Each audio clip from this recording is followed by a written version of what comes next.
కన్ను మా తండ్రి, మీ అనంతమైన నామాన్ని కమ్ములమైన ప్రేమకు మనుషుల కొరకు, మనుషుల పాపముల కొరకు సిలువలో మరణించి సమాధి చేయబడి తిరిగి లేచిన యేసుక్రీస్తు వారి ప్రశస్తమైన నామంలో మీకు హృదయపూర్వక కృతజ్ఞతాస్తులు చెల్లిస్తున్నాం దేవా.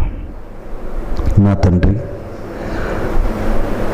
గత వారమంతా నాతో ఉండి మా ప్రయాణాల్లో, పనుల్లో, ఆలోచనలో, ప్రవర్తనలో మీరు మమ్మల్ని కాచి కాపాడి నడిపించి మీరు చేసిన మీ ఉపకారములన్నిటిని బట్టి, మేలను బట్టి మీకు హృదయపూర్వక కృతజ్ఞతాస్తులు చెల్లిస్తున్నాం నాయన. తండ్రి, గత వారమంతా మేము చేసినటువంటి ప్రతి తప్పిదాన్ని బట్టి ఒప్పుకుంటున్నాం నాయన. పాపలం నాయన, మమ్మల్ని కరుణించమని ప్రార్థిస్తున్నాం నాయన. సహాయడం మీకు స్తోత్రాలు. మీ సన్నిధికి వచ్చిన ప్రతి కుటుంబాన్ని అయ్యా మీ పాసలు పెడుతున్నాం నాయన.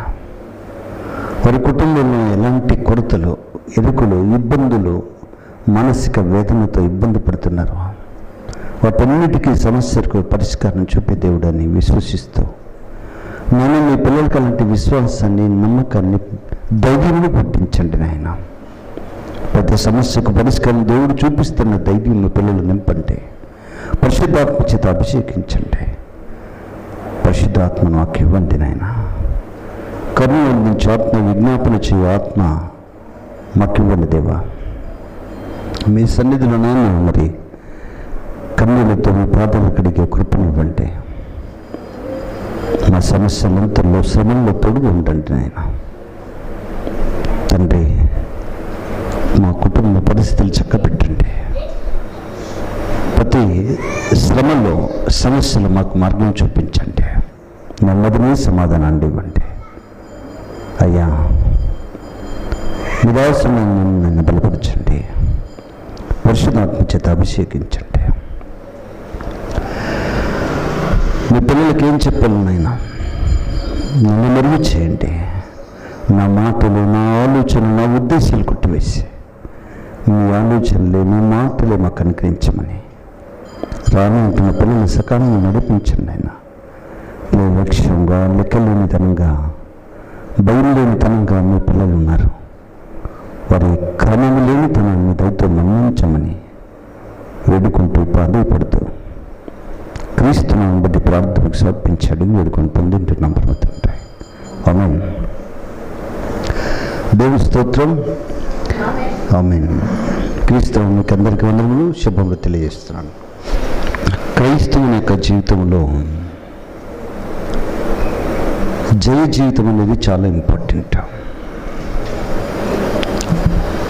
జయ జీవితం ప్రతి విశ్వాసిలో జయించే స్థైర్యం, జయించే శక్తి, అపూర్వతం ప్రతి క్రైస్తవుని యొక్క మదిలో ఉండాలి. దానికి కావలసినటువంటి సరంజామా, ఆయుధాలు బైబిల్లో అన్నీ ఇచ్చాడు మనకు. నమ్మకం, విశ్వాసం, నిరీక్షణ, ప్రేమ కదా, ఇవన్నీ ఆయుధాలుగా భక్తి సాధన చేసి లోకమును జయించాలనేది దేవుడి యొక్క ఆలోచన. శరీరాన్ని జయించాలనేదే దేవుడి యొక్క ఆలోచన. శరీరం మనసుకును, మనసు శరీరానికి వ్యతిరేకంగా ఆపేక్షిస్తాయి. మనసు చేసిన ఆలోచన శరీరానికి నచ్చదు, శరీరం చేసినటువంటి ఆలోచన మనసుకు నచ్చదు. ఇవి రెండు భిన్నంగా ఉంటాయి. యాక్చువల్ ఏం జరగాలి? నీ మనసు ఏం చెప్తే శరీరం అది వినాలి. శరీరం వినాలి అంతే, నీ మనసు. ఎందుకంటే నీ శరీరాన్ని నడిపించేది ఏది? నీలో ఉన్న ఆత్మ, పరిశుద్ధాత్మ. పరిశుద్ధాత్మ ఎప్పుడు కూడా తప్పు చేయమని చెప్తుందా? ఎప్పుడు చెప్పదు. పరిశుద్ధాత్మ దేవుడు మనలో ఉన్నప్పుడు తప్పు, చీకటి పనులు చేయమని ఎప్పుడు కూడా చెప్పదు. అంటే ఈ ఆత్మచేత శరీరాన్ని ఏం చేయాలి? జయించాలి. శరీరాన్ని జయించాలి.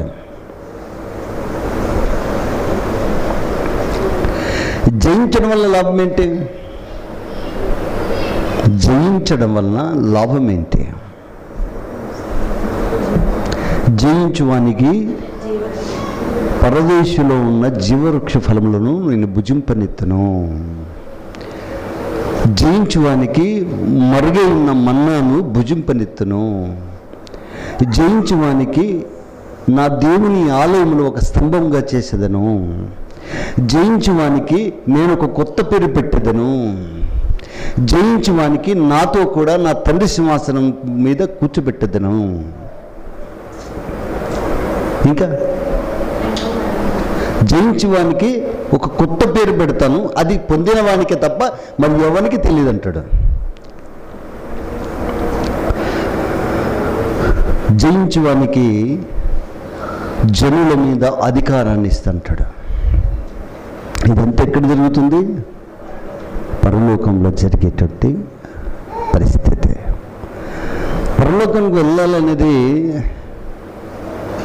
ఎంతమందికి కోరిక ఉంది? బలమైన కోరిక ఉండడం కాదు, కానీ బలమైన కోరిక ఉండాలా. పరలోకం వెళ్ళాలని ఎంతమందికి కోరిక ఉందమ్మా?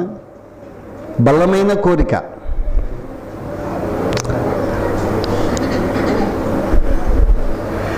కదా, నేను నా దూతలు ఎదుట జయించువానికి నా దూతలు ఎదుట వాని పేరును ఒప్పుకుంటా అంటాడు యేసుస్వామి.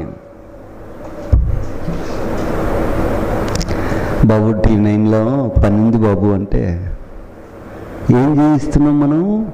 పనులు చేయించలేం, భర్తను చేయించలేం, పని తొందరగా తెల్లవారుదానమే చేసుకొచ్చుకోలేం. లేట్ అయ్యేదే వస్తాం లేంట్లే. నీకు ఏం కావాలి? పరలోకం కావాలా? ఇంత అవకాశం రాతలే. కొందరు వచ్చినారు, ఇంక మరుసటి రోజు ఇంక అస్సలు బంద్. ఒక 2 వారాలు వచ్చారు, మరుసటి రోజు బంద్. కంటిన్యూగా వచ్చేటోళ్ళు కొంతమంది అంటే కంటిన్యూగా వచ్చేటోళ్ళు. మరి ఎట్లా వస్తుంది పరలోకం? నువ్వేం చేసావని చెప్పు. యేసుస్వామి ఏమంటాడు? నా తండ్రి దూతలు ఎదుట అతని పేరును ఒప్పుకుంటాను. ఎంత గ్రేట్! లక్షల కోట్ల మందిలో ఈ అమ్మాయి వచ్చి పనిచేసిందయ్యా, ఇది ఈ బాబు పనిచేశాడయ్యా, శక్తికి మించి పనిచేశాడయ్యా, అతని పేరు ఒప్పుకుంటానంటే మీరు చాలా ఈజీగా తీసుకుంటున్నాము. నేను బాధపడేది ఏంటంటే ఈ అవకాశం మీకు వచ్చినా కూడా చెయ్యలేని సోమరులో నిర్లక్ష్యమో తెలీదు. చెయ్యలేని సోమరులో నిర్లక్ష్యమో తెలీదండి. ఏం చేయిస్తాం చెప్పండి? మనం ఏం చేయించారు అసలు? నీకు దేవుని పని నేను చర్చి నుంచి ఇంకొక చర్చి ఎస్టాబ్లిష్ అవుతుంది అంటే కనీసం చూడ్డానికి కూడా రాలేదంటే వాళ్ళు ఎంత బిజీగా ఉంటారు కదా, చాలా బిజీ కదా.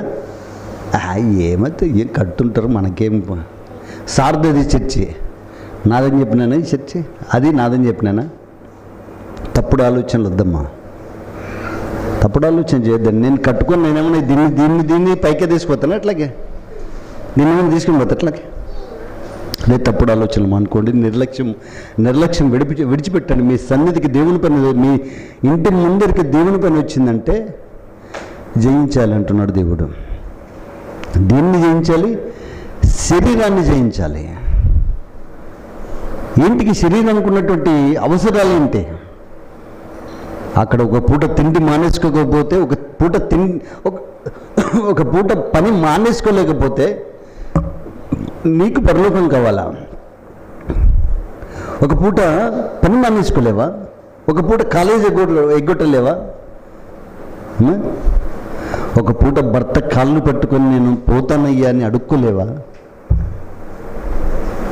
అవి ఏమొస్తుందిలే, మోస్తే ఏమొస్తలే, వాక్యం చెప్తే వస్తుందిలే అనుకుంటాను మీరు.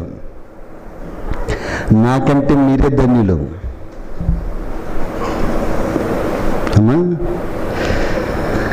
దేవుని స్తోత్రం. ఏమొస్తాయంటే జయించడానికి మన్నా వస్తుంది, జీవవృక్ష ఫలం వస్తుంది, దేవుని ఆలయంలో స్తంభంగా చేస్తాడు, తర్వాత సింహాసనం మీద కూర్చోబెట్టాడు, అతని పేరు ఒప్పుకుంటాడు, కొత్త పేరు ఇస్తాడు, ఎవరికి తెలియదు కదా. ఎన్ని అవకాశాలు చూడండి.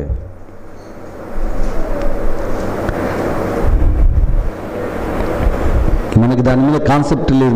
మీకు నిజంగా మీరు చేతులు ఎత్తారు కానీ పరలోకం పోవాలని చేతులు ఎత్తారు కానీ పరలోకం పోవాలంటే ఏం చేయాలి? ఏం చేయాలి చెప్తుంది, బైబిలే చెప్తుంది. చర్చికి రావాలి, ఏం చేయాలి? ఇంటికాడ కూర్చొని చర్చి పోవాలంటే వస్తారా? ఏం జరగాలి? నడవాలి. నడిస్తే ఇక్కడికి వస్తారు. నడవకుండా ఇంటికాడ కూర్చుంటే 2వ అధ్యాయం 8వ వచనం, స్ఫురణలో ఉన్న సంఘపు దూతకు ఇలాగు రాయము, మొదటి వాడును కడపటి వాడిని ఉండే. యేసు ప్రభువు చెప్పిన సంగతులు ఏమనగా, అంటే సేవకుడి గురించి విశ్వాసుల గురించి చెప్తున్నాడు. నీ శ్రమను నీ దరిద్రతను నేను నెరుగుదును, అయినను నువ్వు ధనవంతులవే.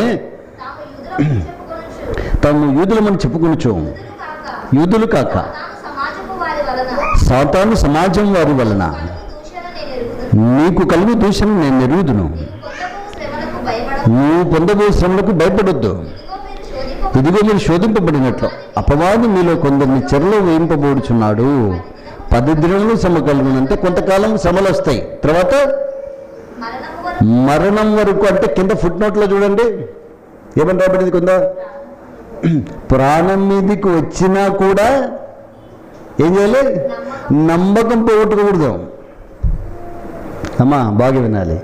ప్రాణం మీదకి వస్తే కూడా సత్యాన్ని విడిచిపెట్టకూడదు, యేసుప్రభును విడిచిపెట్టకూడదు. దేవుని కొరకు బ్రతకాలి, హతసాక్షులు కావాలి. పౌలు గారి విషయంలో మనం చూసినప్పుడు ప్రాణం పోయేంతగా వచ్చినా నమ్మకాన్ని పోగొట్టుకున్నాడా? కొట్టి చంపేసి, అంటే కొట్టి బాగా చచ్చిపోయేంత కొట్టి చచ్చిపోయినాడు అని చెప్పేసి ఊరు బయట మనిషిని పౌలు గారిని పాడేసి వెళ్ళిపోయారు కదా. అంటే ఇక్కడ ఏమంటున్నాడు? మీ ప్రాణం పోయేంత వరకు నమ్మకముగా ఉండుము. మనకు ఆ సమస్యలు తెలుసు కదా. దేవుని కొరకు సమస్యలు ఉన్నాయా మీకు ఎవరికైనా? ఏమో దేవుని కొరకు ఏమైనా సమస్యలు ఫేస్ చేస్తున్నారా? నాకే లేవు, మీకే ఉంటాయి కదా. ఎవరు కొడుతున్నారు, నన్ను తిడుతున్నారు ఎవరైనా? ఏం తిట్టినా కొట్టినా మీరే, అంతే కదా. మరణం వరకు నమ్మకంగా ఉండము, నేను నీకు జీవ కిరీటం ఇస్తా.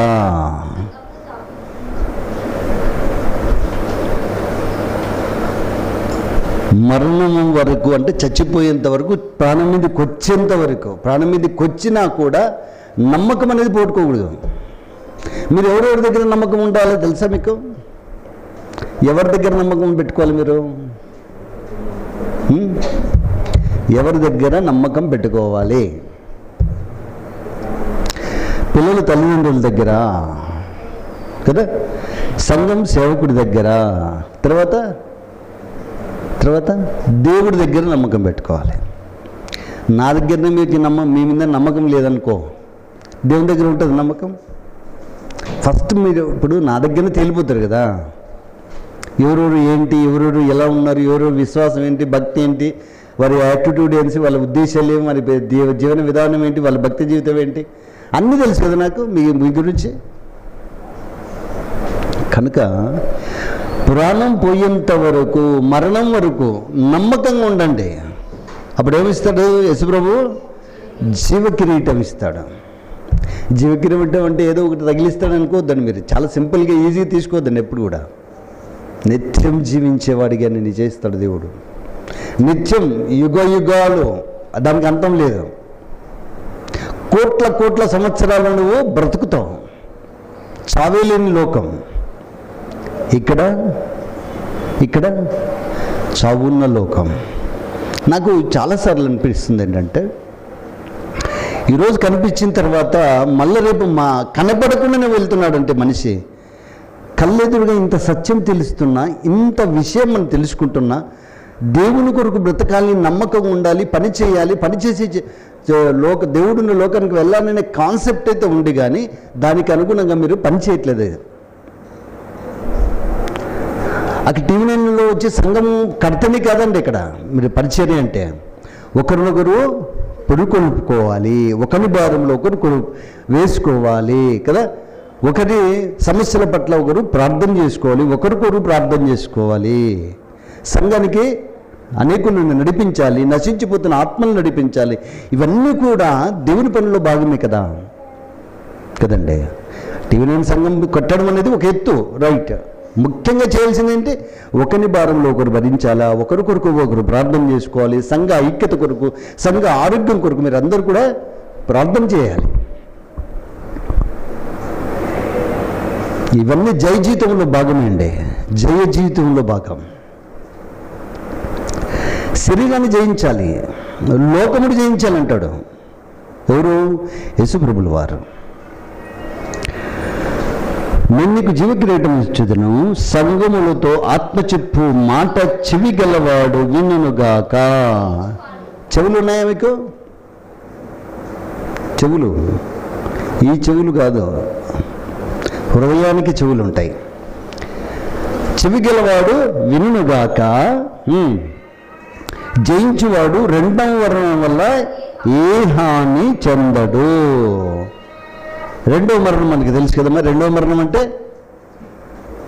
రెండవ మరణం మనిషికి 2 మరణాలు 2 జననాలు ఉంటాయి. 2 జన్మలు అంటే జన్మించడం 2 సార్లు, మరణించడం 2 సార్లు. తల్లి గర్భంలో నుంచి ఈ లోకంలోకి రావడం ఒక జన్మ కదా.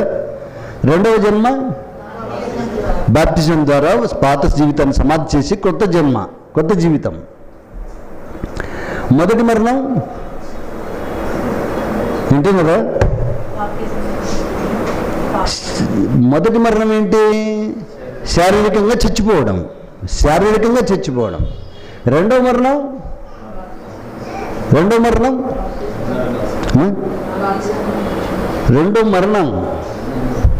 అగ్నిగుండం తల్లి. రెండవ మరణం అంటే అగ్నిగుండం. మొదటి మరణం అంటే శరీరంగా చచ్చిపోవడం, రెండో మరణం అంటే అగ్నిలోకి వెళ్ళిపోవడం. రెండో మరణం నుండి ఏ హాని చెందడు అంటున్నాడు. ఎవరికి? జయించువానికి జీవకిరీటం ఇస్తాను, జయించువానికి రెండో మరణం వల్ల ఏ హాని ఉండదు. రెండవ మరణంలోకి ఎవరెవరు వెళ్తారు? రెండవ మరణంలోనికి ఎవరెవరు వెళ్తారో లిస్ట్ ఇచ్చినాడు. ఎవరు? యోహాన్ గారు. 21వ అధ్యాయం ప్రకటన గ్రంథం, ప్రకటన 21:8. పిరికివారును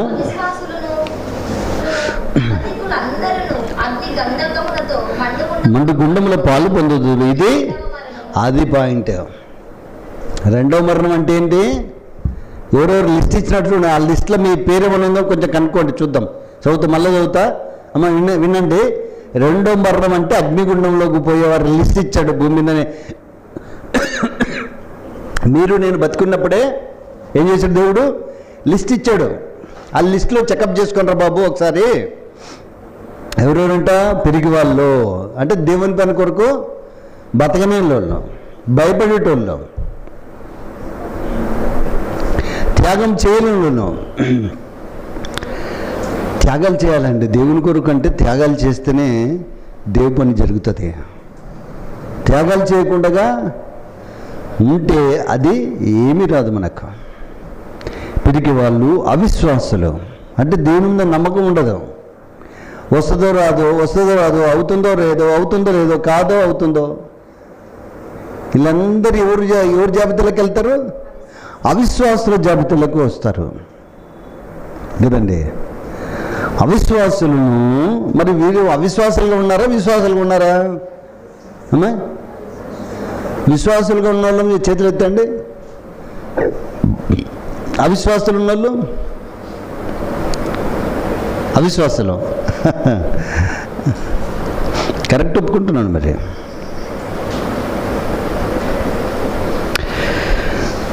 అసహ్యులు అంటే దుర్మార్గులు, నరహంతకులు లిస్ట్ ఉంది అక్కడ. అసలు వీళ్ళందరూ దుర్మార్గం ఉండి, కపటం ఉండి, వేషధారణ ఉండేటువంటి వాళ్ళను దేవుడు ఏం చేస్తాడు? అసహించుకుంటాడు. పైకేమో భక్తి నటిస్తున్నాడు, లోపల మాత్రం కుట్రలు, లోపల కుట్రలు ఉన్నాయి కదండి. వారందరినీ దేవుడు ఏం చేస్తాడు? అసహించుకుంటున్నాడు. పైకి బాగానే మాట్లాడుతున్నారు, అక్క, అన్న, తమ్ముడు, చిన్నమ్మ, పిన్నమ్మ అని. కానీ లోపల మాత్రం పక్కకు పోతే ఏదో మాట్లాడుకుంటున్నాం. అంటే వేషధారణ, కపటం కదా. వీళ్ళందరినీ దేవుడు అసహించుకుంటారు. అలా ఏమన్నా ఉన్నామా? ఆ లిస్టులో కొంత వస్తారు కదా మీరు, కదా, వస్తారా? అసహ్యులు అంటే ముందొక మాట వెనకలొక మాట మాట్లాడే వాళ్ళని చూస్తే దేవుడు ఏం చేస్తాడు? అసహించుకుంటాడు.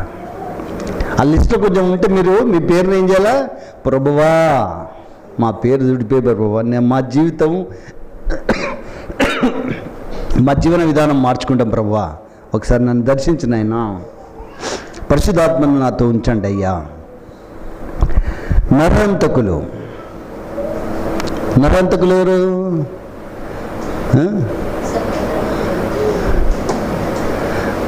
ఎవరు నరహంతకులు? కిషోర్ గారిని పొడి చేస్తే నరహత్య కాదు అది. కిషోర్ గారిని ద్వేషిస్తే కూడా నరహత్య కదా. తన సోదరుని ద్వేషించేవాడు మరణంలో నిలిచున్నవాడు నరహంతకుడు. మనం అనుకుంటాం సంపితేనే లేని నరహత్య అనుకుంటున్నాం మనం. మీ ఇంట్లో మీ చెల్లెల్ని, మీ అన్నని, చిన్నమ్మని, చిన్నాయన్ని, తల్లిదండ్రులు ఎంతమంది ద్వేషిస్తున్నావు నువ్వు? ఇప్పుడు అన్నని ఎంతమంది ద్వేషిస్తున్నారు? అన్నల్ని, భార్యని ద్వేషిస్తలేరా?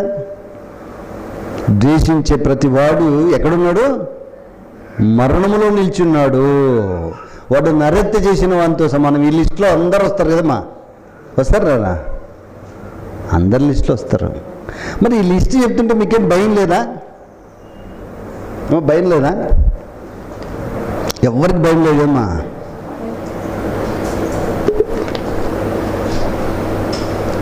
ఎవరికి ఎందుకు భయం లేదు తెలుసా నీకు? అసలు నరకం అంటే భయం ఉంది? అసలు నరకం అంటే భయం ఉందా? ఏమా భయం లేదా మీకు? ఎప్పుడు భయం వస్తుంది? ఇడ ఎర్రగా సలాగి పెట్టుకొని అందరికి చేతిలో వాత పెట్టుకుంటూ పోయినాం అనుకో, వాత పెట్టుకుంటూ పోయినాం అనుకో, ఏముంటుంది మీకు? బా బా బా. ఆదివారం సలాగి వాత పెడితే భయం వస్తుంది.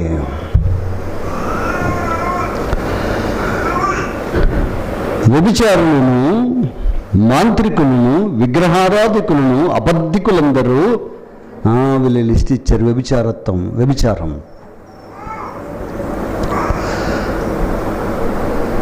పరాయి స్త్రీ, పరాయి పురుషుల్ని మోహించడం, మంత్రికులను, విగ్రహారాధికులు కదా, ఇవందరూ కూడా, అబద్ధికులందరూ కూడా అగ్నిగంధకములతో మండు గుండములో పాలు పొందురు. ఇది రెండో మరణం. రెండో మరణం నుంచి మనం తప్పించుకోవాలంటే ఏం జరగాలి? మీరు జయించు వానికి జీవకిరీటం ఇస్తాను, జయించు ప్రతి వానికి రెండో మరణం వల్ల ఏ హాని కలగదు. అంటే ఆ లిస్టులో నుంచి నీ పేరు ఏమవుతుంది? తుడిచివేయబడుతుంది. జయిస్తే నీ పేరు, నా పేరు తుడిచివేయబడాలంటే ఈ లోకమును జయించాలి. అందుగురించే యోహాన్ గారు రాసిన సువార్త 16వ అధ్యాయము 33వ వచనంలో యేసుప్రభువు వారు అంటున్నాడు చూడండి. యోహాన్ గారు రాసిన సువార్త 16వ అధ్యాయం 33వ వచనం. అయితే నా తండ్రి నాతో ఉన్నాడు గనక ఒంటరిగా లేను, నా యందు మీకు సమాధానం కలుగునట్లు ఈ మాటలు మీతో చెప్పుచున్నాను. భూలోకంలో మీకు శ్రమ కలుగును, ఆయనను ధైర్యం తెచ్చుకున్నాడే. నేను లోకమును జయించి ఉన్నాను. యేసుప్రభు వారు ఏమంటున్నారు? నేను లోకమును జయించి ఉన్నాను. మనలాంటి శరీరమే కదా, మనలాగా ఆకలి అవుతుంది కదా, కోపం వస్తుంది కదా, వస్తుంది లేదు యేసుప్రభుకు శరీరంతో ఉన్నప్పుడు. మనలాంటి శరీరాన్ని ధరించుకున్నా కూడా పాపం అంటుకోకుండా జాగ్రత్త పడ్డాడు. మనలాంటి శరీరం ఉన్నా పాపం చేయడానికి అవకాశం లేకుండా బ్రతికాడు. మనలాంటి శరీరం, మనలాంటి నాలుక ఉన్నా ఇతరుల క్షేమాభివృద్ధినే మాట్లాడాడు తప్ప, ఇతరులకు క్షేమమే జరిగించాడు తప్ప తన జీవితంలో ఒక్కరికి కూడా పొరపాటున కూడా ఒక్కరికి కూడా ఆయన మాటల వల్ల నష్టం, కష్టం, ఇబ్బంది కలగలేదు.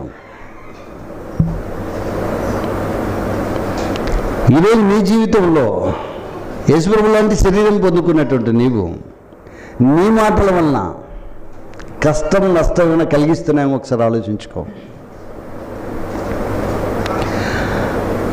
చాలామంది ఏమనుకుంటారంటే మాట, నీ మాటని నీతిమంతునిగా తీరుస్తుంది, నీ మాటని నిన్ను నీతిమంతునిగా చేస్తుంది. ఈ మధ్యకాలంలో ఈ సెల్ ఫోన్లు వచ్చిన తర్వాత చాలా వరకు ప్రపంచమంతా భ్రష్టు పట్టిపోయింది. ప్రపంచమంతా భ్రష్టు పట్టిపోయింది. మగపిల్లలు పబ్జి గేమ్లో జై జీవితం కావాలరా బాబు నీకు అంటే జయించాలరా బాబు అంటే అందులో సెల్లునే జయించలేకపోతున్నావు. యవనస్తురాళ్ళు ఏం చేస్తున్నారు? సెల్లును జయించలేకపోతున్నాడు. సెల్లు చూడడమే తప్ప సెల్ అవసరం లేదురా బాబు నాకు ఈరోజు, ఒక్కరోజు నువ్వు పక్కకు పెట్టావు స్విచ్ ఆఫ్ చేసి. స్విచ్ ఆఫ్ చేస్తే ఎక్కడ సీఎం జగన్ మళ్ళీ ఫోన్ చేస్తే ఎక్కడ, అంతే కదా. మనకంత సీన్ లేదు. ఆడోళ్ళు సైతం సెల్లులు చూడడం పట్టుకున్నారు. సీరియల్ పిచ్చి పోయి ఇప్పుడు జనాలకు ఏం పిచ్చి వచ్చింది? సెల్ పిచ్చి. సెల్ చూడడానికి చేతగాని వాళ్ళు ఏం చేస్తున్నారు? టీవీ సీరియల్ చూస్తున్నారు. టీవీ సీరియల్ చూసి అది బోరు కొట్టేసి నెక్స్ట్ స్టెప్ ఏం చేస్తున్నారు? మగపిల్లలు, ఆడపిల్లలు, పెళ్ళైన వాళ్ళు కూడా గేమ్లు ఆడుతున్నారట. పెళ్ళైన వాళ్ళు గేమ్లు ఆడితే ఎట్లమ్మా? మగోళ్ళు గేమ్లు ఆడుతారు, ఆడోళ్ళు గేమ్లు ఆడుతారు. బువ్వ ఎవరు చేసి పెట్టాలా? పక్కింటోళ్ళు చేసి పెడతారా? పక్కింటోళ్ళు చేసి పెడతారా బువ్వ? నువ్వేం చేస్తున్నావు నీకు తెలుస్తుందా సోదరి సోదరుడా? అసలు నువ్వేం చేస్తున్నావో తెలుస్తుందా నీకు? అంత బానిసలు కాకూడదు తల్లి, అంత బానిసలు కాకూడదు నాయన. సెల్లుకి ఎప్పుడు బానిసైన అనుకో నీ జీవితం అధోపాతాలకి వెళ్ళిపోతుంది. సమస్యల్లోకి నెట్టిపోయి పెడతాను, సమస్యలకు నెట్టిపోయి పెడతాను. ఈరోజు నుంచి అన్న బుద్ధిగా గేమ్లు ఆడడం మానుకో, సెల్లు చూడడం మానుకో. జయ జీవితం వస్తుంది నీకు. ఆఫ్టర్ ఆల్ సెల్లునే నువ్వు జయించలేకపోతే నీ జయ జీవితం ఎక్కడి నుంచి వస్తుంది చెప్పండి? ఆ జయ జీవితం నీ ఆత్మ సంబంధమైనటువంటి పరలోకంలోకి నడిపిస్తుంది. ఆ జయ జీవితం శరీర సంబంధమైనటువంటి విద్యాభివృద్ధిలోకి, ఉద్యోగంలోకి నిన్ను నడిపిస్తుంది అనేది గుర్తుపెట్టుకోవాలి. ప్రియమైన దేవుని సంగమం, యేసుక్రీస్తు వారు నేను లోకమును జయించున్నాను అంటున్నాడు. లోకమును జయించున్నాడు. యోహాన్ గారు, అదే యోహాన్ గారు రాస్తూ దానికి క్లారిటీ ఇస్తున్నాడు. యోహాన్ గారు రాసినటువంటి మొదటి పత్రిక 2వ అధ్యాయము 15వ వచనం. యేసుక్రీస్తు వారు అపోస్తలుడైన యోహాన్ గారు రాసినటువంటి మొదటి పత్రిక 2వ అధ్యాయము 15వ వచనం. ఈ లోకమునైనను, లోకములో ఉన్న వాటిని ప్రేమించొద్దంటే ఎవడైనాను లోకమును ప్రేమించిన ఎడల తండ్రి ప్రేమ వానిలో ఉండదు. లోకములో ఉన్నదంతయో, అక్కడ యేసుప్రభు ఏమంటున్నాడు? నేను లోకమును జయించున్నాను అంటాడు. ఇక్కడ వచ్చేలోపల లోకములో ఉన్నదంతయో శరీరాశయు, నేత్రాశయు, జీవడంబమును తండ్రి వల్ల పుట్టినవి కావు, ఇవి లోక సంబంధమైనవే. ఇక్కడ మీరు గమనించాల్సింది ఏంటంటే చాలా సంఘాల్లో కొంతమంది సంఘాలు, పెంతెకొస్తు సంఘం కావచ్చు, హెబ్రోన్ కావచ్చు, ఎలీఫ్ కావచ్చు, డ్రెస్సింగ్ ఎట్లుంటుంది తెలుసా? వైట్ అండ్ వైటే ఉంటుంది, అంతా చుట్టుకొని ఉంటారు. బైబిల్ ఏం చెప్తుంది? మెసలుదన్న కప్పుకోండి, ఎక్కడ కనపడకూడదు, అంతే కదా. ఇంకోసారి జాగ్రత్త పడతారనుకుంటున్నాను. నెక్స్ట్ మీది వైట్ డ్రెస్ వేసుకుంటారు లేదో మీ ఇష్టం, అది నేనైతే రూల్ పెట్టాను. కానీ వస్త్రధారణ ఎలా ఉండాలి? కప్పుకోవాలి. కనపడకూడదు. శరీరాశ. అందుగురించి వాళ్ళు కొంత వీటిని జయించడానికే ఒక సిస్టమ్ పెట్టారు. వాళ్ళు తెల్ల చీరలకు అందరికీ తెల్ల చీరలు ఉంటాయి, దాన్ని పెద్దగా పట్టించుకోవాల్సిన అవసరం ఉండదు కదా. రకరకాల విచిత్రమైన డ్రెస్సులు వేసుకొస్తే ఏం చేస్తారు, బట్ డ్రెస్ బాగుందని అక్క కాంప్లిమెంట్ ఇస్తుంది, అది డ్రెస్ బాగుందని నువ్వు కాంప్లిమెంట్ ఇస్తావు. ఎక్కడ కొనుక్కున్నా ఉంటారు, ఎక్కడ కొనుక్కున్నా ఉంటారు, ఇద్దరు కలిసిపోతారు, మళ్ళీ డ్రెస్సులు తెచ్చుకుంటారు. ఇది ప్రాబ్లం కదా. అంటే సిస్టమ్ పెట్టుకున్నారు వాళ్ళు.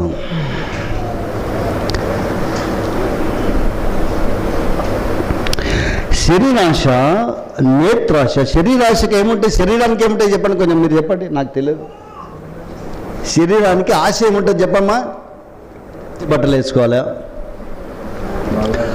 బంగారు వేసుకోవాలా,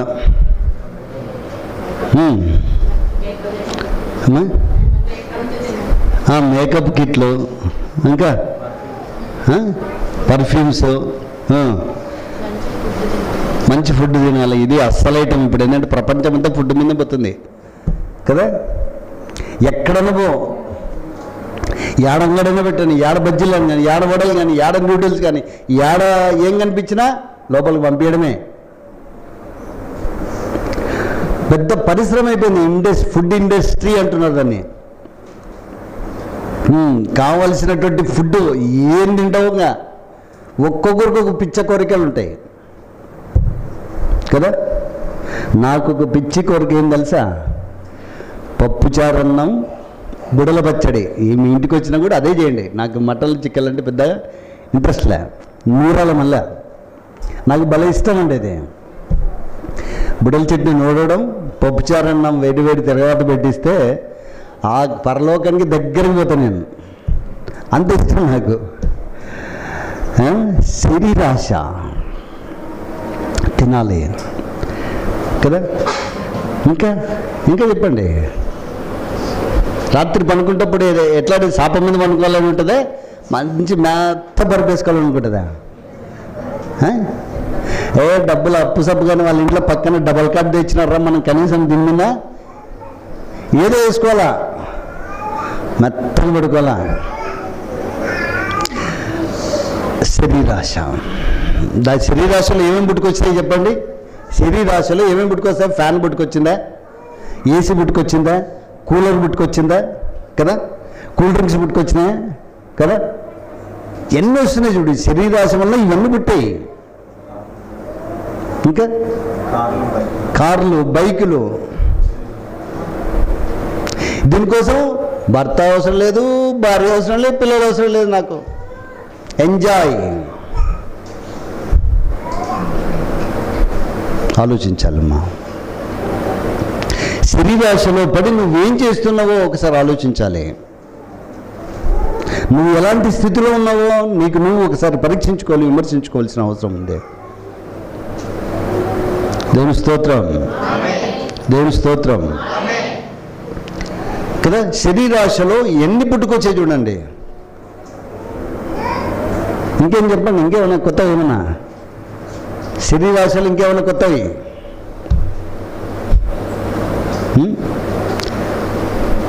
ఇల్లు కదా, శరీరాశికే కదా ఇల్లు.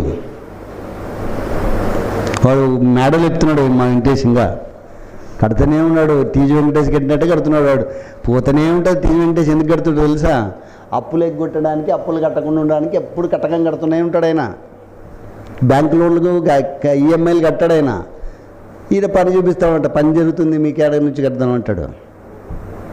ఎప్పుడన్నా మౌర్యన్ జరుగుతూనే ఉంటుంది పని.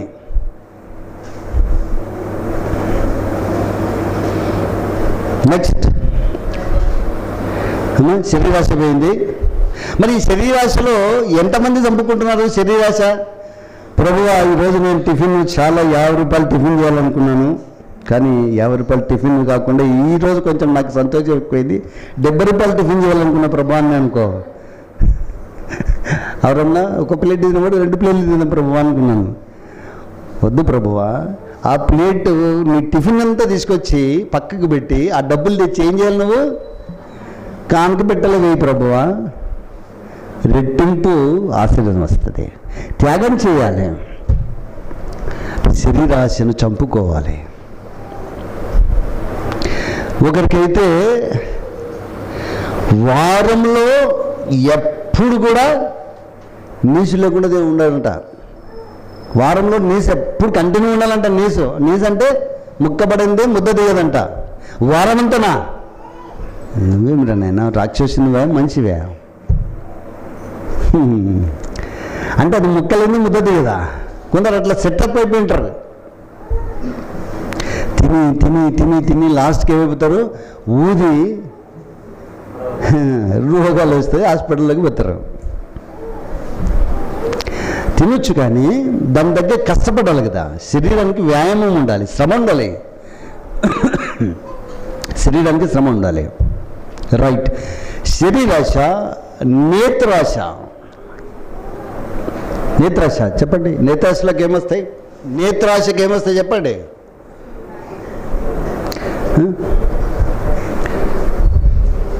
అమ్మా, టీవీ చూడడం నేత్రాశనే. Okay, TV TV TV TV TV TV TV చూసి లాస్ట్కి ఏమొస్తుంది? టీవీ వస్తుంది.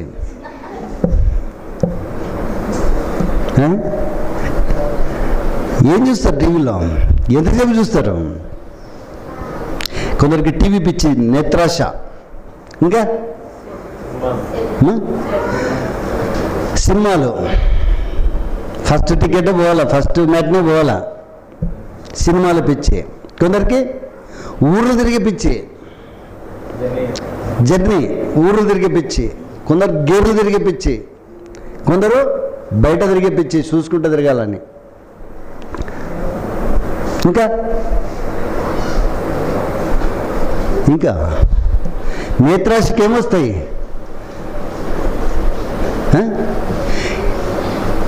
మన ఇది బట్టల షాప్ పోతే ఏం చేస్తారు?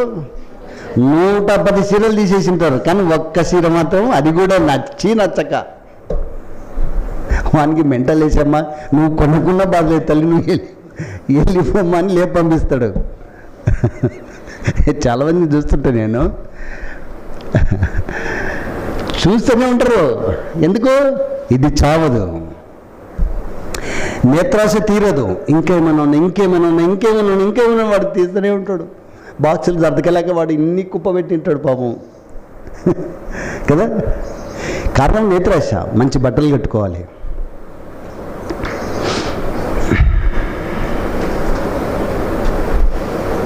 తర్వాత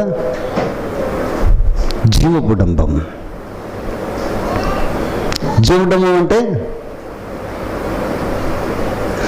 నాకంటే గొప్ప ఎవరు కాదు అనుకోవడం.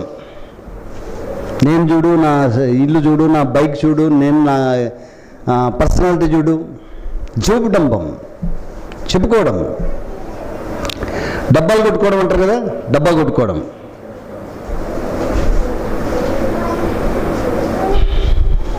జీవపుడంబం ఉందా లేదా?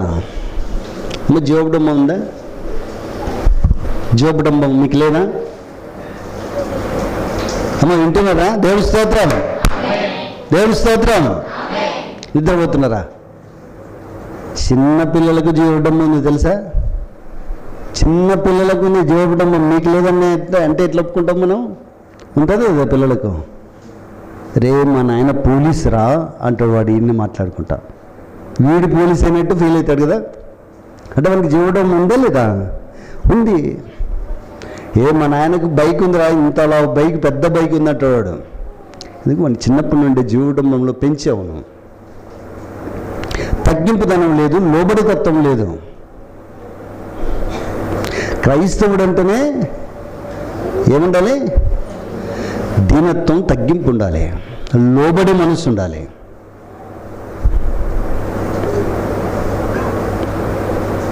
సోదరి సోదరుడా,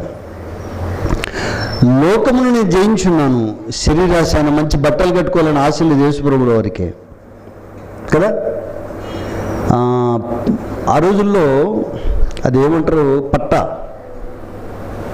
ఇంతకుముందు చర్మాస్ అని ఒక బట్టలు వచ్చేది, దాంట్లో గోనపట్టతో చేసేటువంటి షర్ట్స్ అట్లా వచ్చేవి. యేసుప్రభుల వారు ఆ గోనపట్ట తట్టుకునేటువంటి ఆ టైప్ ఆఫ్ వస్త్రధారణ ఉండేది, నడుముకు ఆ బెల్ట్. ఎక్కడ కూడా శరీరాశకు లోబడలేదు. సైతాను వచ్చింది, ఏం చేసింది? శరీరాశ కల్పించింది, నేత్రాశ కల్పించింది కదా. ఇవన్నీ వస్తే నువ్వే రాసివని జీవపడంబాన్ని చూపించింది. ఎక్కడ లోబడ్డాడు ఆయన? మనం ఆడ ₹1,00,00,000 అని తెచ్చుకోని నీకేంగా ఎవరికి వద్దు, దేవుని విడిచిపెట్టన్నా అనుకో, ఏం చేస్తాం?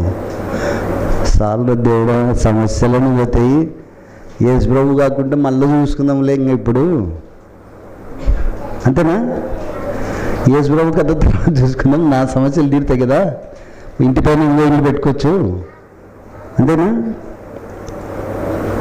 ప్రేమ దేవుని సంగమా,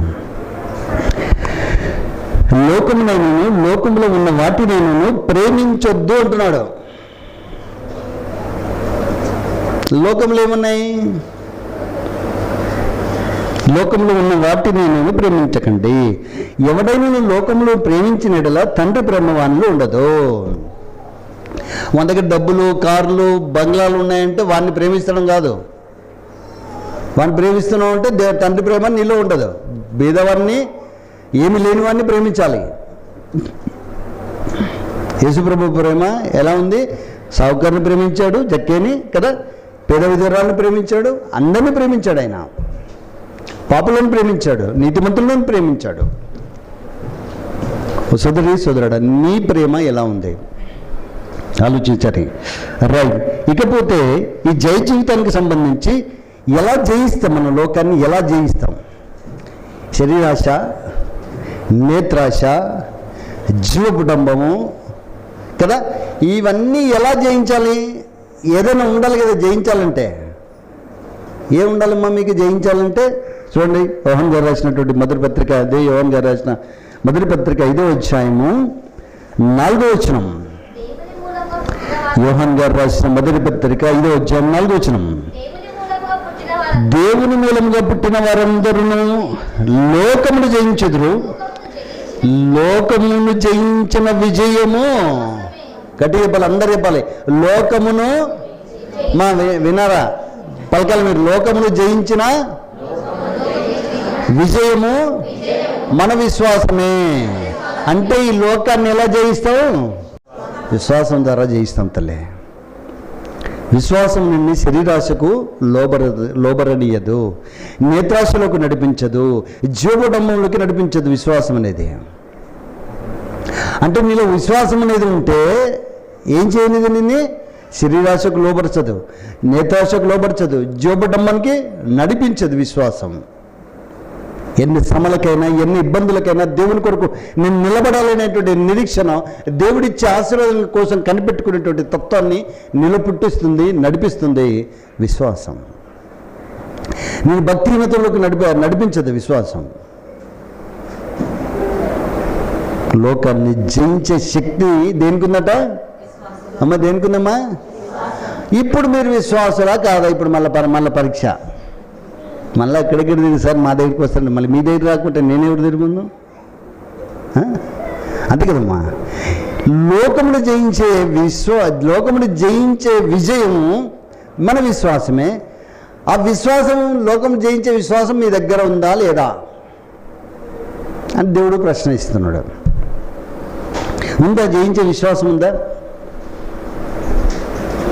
ఈరోజు చాలామంది రాలేదు దేవుని సన్నిధికి, చాలామంది దేవుని సన్నిధికి రాలేదు. మరి ఎందుకు దేవుని సన్నిధికి వస్తున్నాం మనం? ఆలోచించాలండి.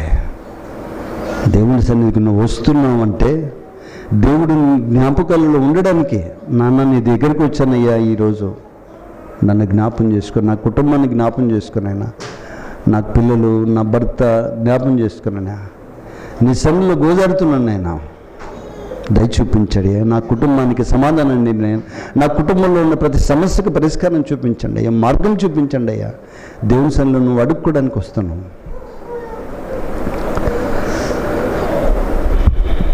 విశ్వాసము లోకాన్ని జయించేటట్లు చేస్తుందండి, లోకాన్ని జయించేటట్లు చేస్తుంది. పౌలు గారి యొక్క విశ్వాసం ఏం చేసింది తెలుసా? ఎన్ని దెబ్బలు తిన్నా, ఎన్ని అవమానాలు, ఎన్ని నిందలు, ఎన్ని ఆపదలు కలిగినా కూడా, ప్రాణం మీదకి వచ్చినా కూడా అతని విశ్వాసం చెక్కు చెదరలేదు. మనం ఒక్క మాట అన్నాం అనుకో, మనం ఒక్క మాట అంటే ఏం చేస్తాం? సోదరి బ్రదర్స్ మాట్లాడుకున్నాను అనుకో, ఒరే నీ గురించి ఇట్లా అన్నాడు అంటే ఇంకేమైతే మన విశ్వాసం? ఏమైతే మన విశ్వాసం? వాని గురించి ఏం తెలియదు లేరా, వాడు అన్నీ మనకి, అది నీ విశ్వాసం. తప్పంటే ఒకటి నోరు బారేసుకున్నాడని నువ్వు నోరు బారేసుకుంటే దాన్ని విశ్వాసం అంటారు. నీ భక్తిహీనత అంటారు. నీ భక్తిహీనత.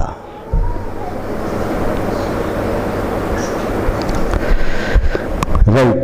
ఇక్కడ మనం యేసుప్రభుల వారి విషయంలో ఇస్కరియోతు యూదా యేసుప్రభును అమ్మేంత తెగింపు వచ్చింది. ఎవరికి? యూదాకు. కానీ డబ్బులు విడిచిపెట్టేంత తెగింపు రాలేదు. యేసుప్రభును అమ్ముకోవడానికి ఇష్టపడ్డాడు, కానీ వచ్చే డబ్బులను నాకొద్దు అని చెప్పేంత తెగింపు రాలేదు.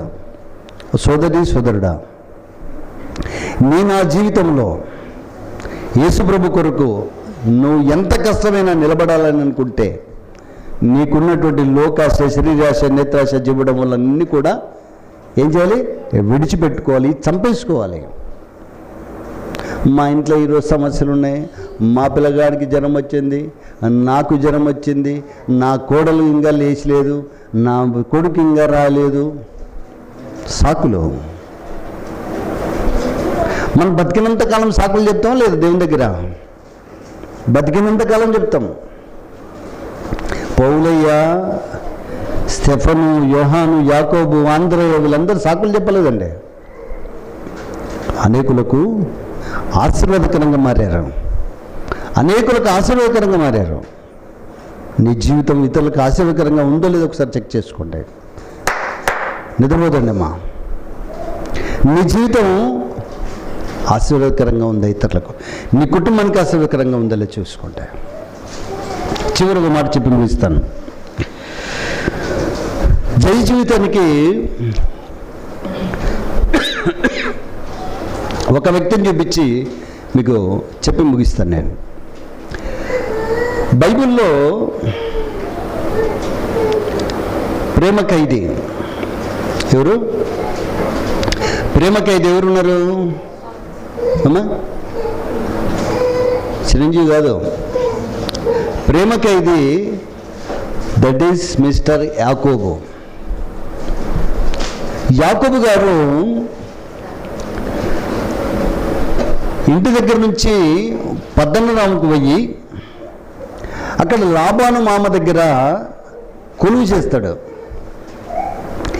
దేనికోసం కొలువు చేస్తాడు అమ్మా?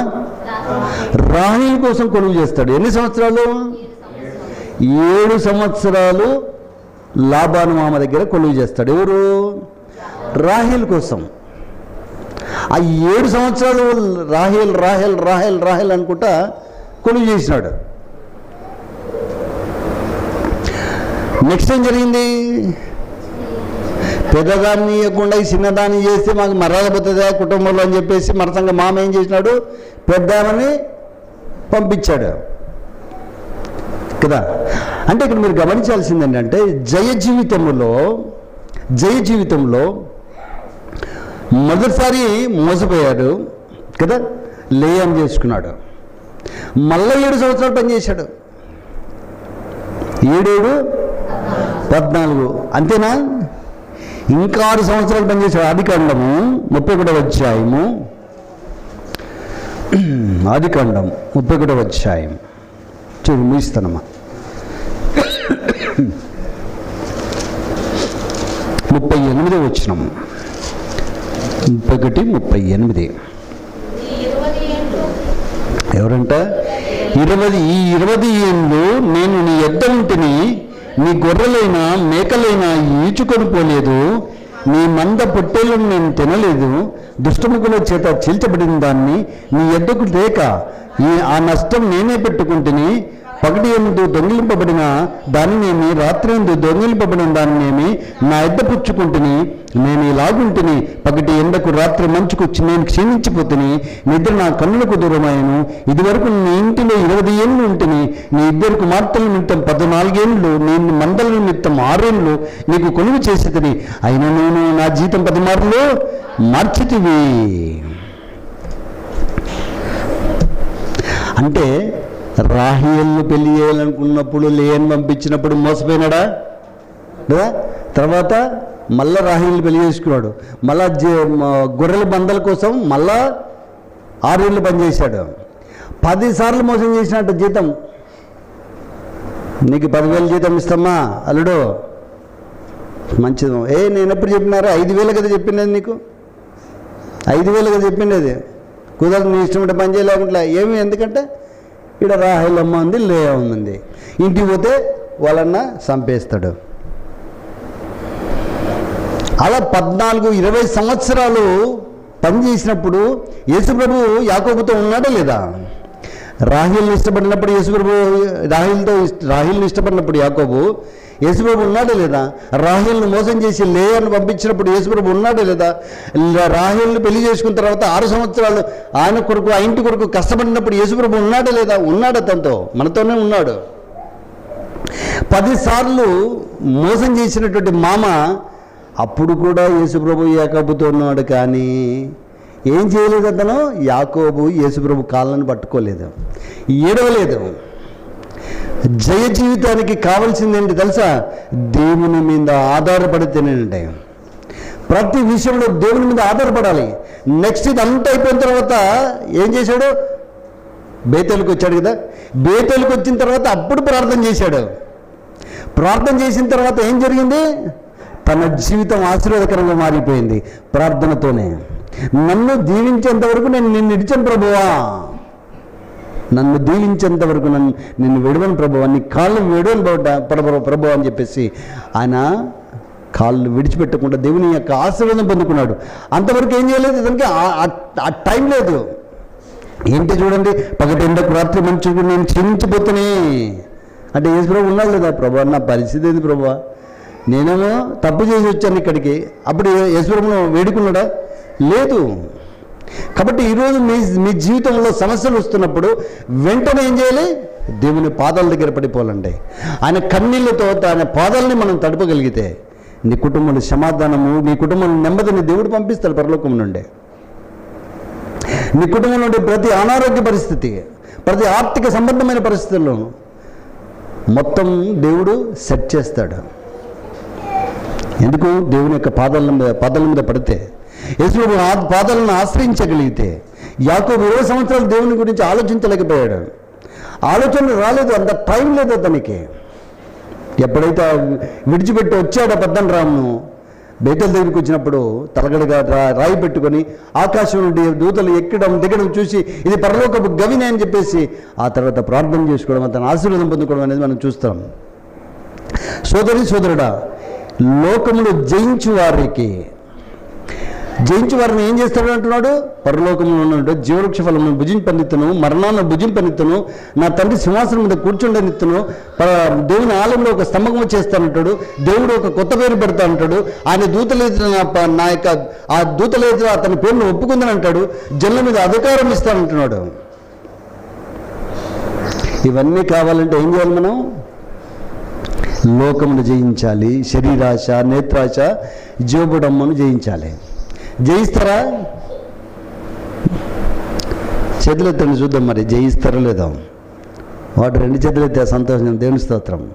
ఓకే, దేవుడి తన మాట పద్దనం చేయండి.